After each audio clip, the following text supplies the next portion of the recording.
আমাদের potato fry almost শেষ। এখন আমরা টেস্ট করব, তারপরে রিভিউ দেব আপনাদের জিভায় কিভাবে পানি আসে। আপনারা দেখেন ভিডিওটা নাকি কিভাবে পরিকল্পনা করলাম।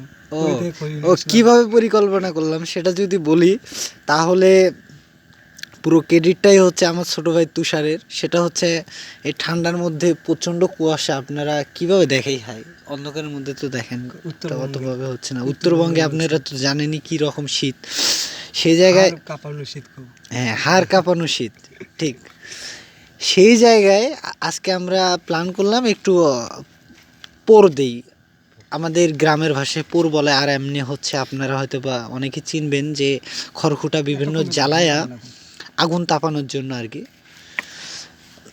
সেটা করার উদ্দেশ্য ছিল। পরবর্তীতে সে বলতেছে না আমরা আজকে আলু ফ্রাই করব, পটেটো ফ্রাই, আর হচ্ছে মাছ। সে তার বাসা থেকে পরে মাছ নিয়ে এসলো। আজ মাছ দেখতেই পাচ্ছেন। এই মাছগুলোর নাম কি রে? কই। কই মাছ, ঠিক ঠিক মামা ঠিক বলছে। নাম কই। ঠিক আছে, মাছ কই, দেশি কই।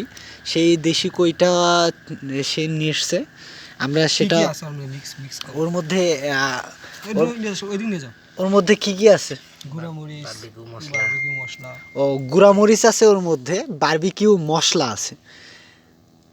এগুলা দিয়ে সুন্দরভাবে মেখে নিয়েছে। মাছটা তো অবশ্যই ভালোভাবে ধুয়ে নিয়েছে আগে, তারপরে সেটা আমরা বারবিকিউ করব সেটা।